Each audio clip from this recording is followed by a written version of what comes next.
What's happening, sis? It's your girl Carla. Welcome to my channel, Worth Beyond Circumstance.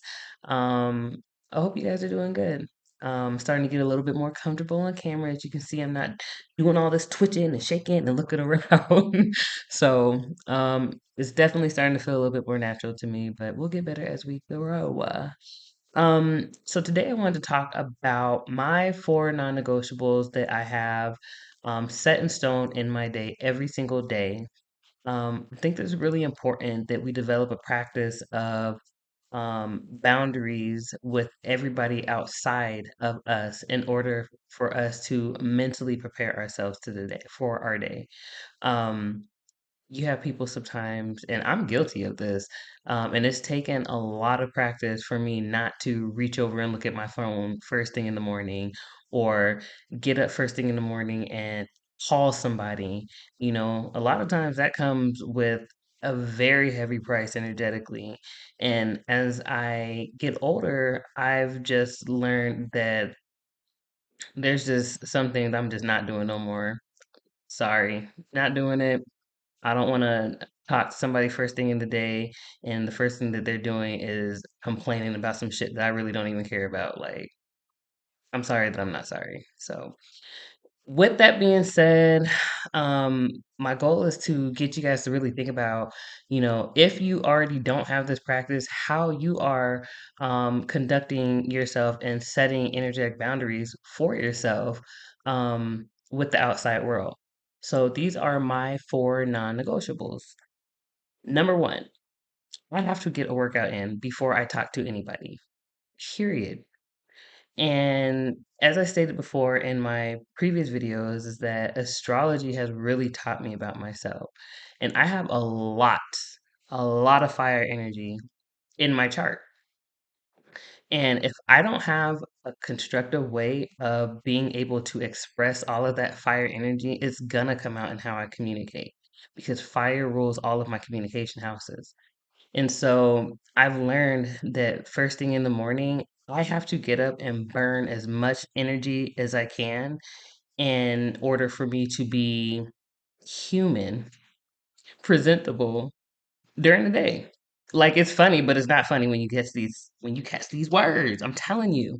So working out first thing in the day in the morning really sets the tone for my day because not only does it allow me to express a lot of um, energy that I have that I need to just get out and put out, but it allows me to stay disciplined in my day. It sets the tone for my day. It gives me something to look forward to. Mentally, I'm not scattered all over the place. And it helps me feel confident. It allows me to be accountable for something. And because I am naturally a scattered person, if I don't leave it all out on the floor at the gym, it's gonna show up in my household. It's gonna show up in how I talk to you. It's gonna show up in my lack of discipline for the day. Okay. So that off top is number one. Number two is sitting in silence. I have kids. My house is never, I repeat, never quiet unless you're sleeping. All the kids are sleeping or they're not here. Period. And it's always some crying, it's always some tattletelling, it's always some shit. It's always a TV gonna being loud, it's always music being played. It's always something for me. And so the way that my brain operates, because I am naturally scattered throughout my day, if I don't have time to actually sit and process my thoughts, if I don't have time to sit and hear what I'm being guided to do and what my higher self is trying to tell me to do, I'm going to miss it and I'm gonna get frustrated. I'm gonna not be a nice person. So sitting in silence, whether it be for an hour, typically I like to sit longer in silence. Usually after I drop the kids off at school, my entire day is silent. I don't want to talk to nobody. In fact, I keep my phone on D&D just so I don't have to talk to anybody. You know, occasionally I will talk to family. Very occasionally, I will talk to friends. I will more than likely text you more than I call you. But even with texting, that kind of just opens up the door to interact with people and deal with people that you don't really I just don't be having time for that.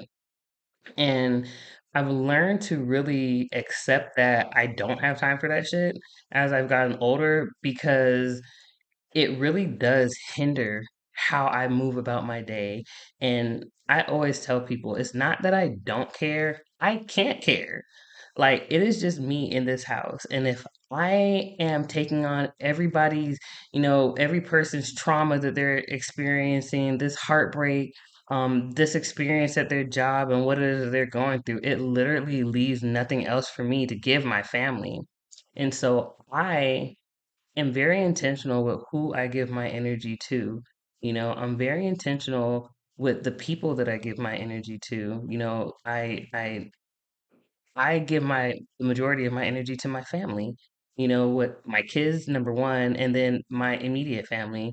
And anything that I have left in the tank is for my friends, but it also depends on how heavily filled my cup is or how high my cup is filled. Okay. So that's number two. Another non negotiable for me, which is probably going to be weird to some people, is my chores have to be done. I cannot think in a dirty house. And it's really funny because, like, I know, like, my sister will come over and my house will be tore the fuck back. But I also have a 4 and a 5-year-old. So there's always toys everywhere. I work out of town, 2 hours away. I'm gone 3 days out of the week. My oldest son we're constantly going. So staying on top of my chores, even though I'm not perfect in it, if my house is a mess, my mind is a mess. My life is a mess. And so that is something that I'm still to this day learning to work on because we all know that kids don't like doing chores. Even more so, we know that boys don't like doing chores. So, and because another astrology reference is I have Virgo in the fourth house. So my house has to be like everything has to be in place. It has to be in place. Because if not, I'm just showing up a mess. Like it literally messes with my mental health. So that is another non-negotiable. And last but not least, having conversations with the Most High. Um, I'm not really a religious person. I'm more spiritual. However, I do find religion to be very, very fascinating for me. That's a conversation for another day. And with that being said, I don't really like to call it prayer. I really like to call it conversations with the Most High because that's what it really looks like for me. Some might call it prayer, whatever you may call it. I call it conversations, but I'm literally having conversations with my highest self, with my ancestors, with the divine, with the most high every day.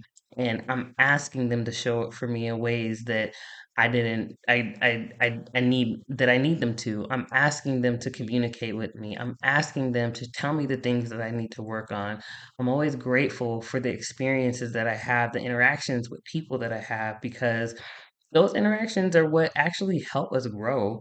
You know, One thing I always like to say, and I've really had to train my mind to understand, is that just because something bad happens, because something challenging happens, doesn't make it a negative thing. These are things that we actually need in order to grow. We're constantly asking, like, please, God, allow me to get this, or I see that I've grown in many ways and I'm ready for this partner to show up in my life. I'm ready for, my child to be more transparent with me, but that also comes with a lot of things. And typically the divine is gonna show up and be like, is you really about that life? Because if so, we about to shake up some things that I'm about to test you to see if that's happening. If you're ready for it to happen. So I really had to train my mind to really think in that way. And, it's helped me a lot. And I don't know, and I'm not here to push religion on anybody. I'm not here to push spirituality on anybody, but as a woman, we are divinely connected to the universe. And when you speak, you are always spoken back to, you know? And I think that it's really important that that practice is done more often because we will see a lot of results when we stop being fearful of the unknown. And so I didn't want to make this video too long. Again, these are some of my non-negotiables in life. Like, what are yours? Do you have any? Have you ever thought about creating any? You know, I guess these non-negotiables would be boundaries, could be considered as boundaries too. You know, a lot of times we think boundaries are we keep other people away, for them to not cross or disrespect our needs and our values that we've set for ourselves, our standards. But honestly, boundaries are really set in place to make sure that we are keeping promises to ourselves that we said that we would. So, anyways, it's good chatting with you guys. I'm gonna dip out. Let me know in the comments what you think. And I'll chat with you guys later. Peace.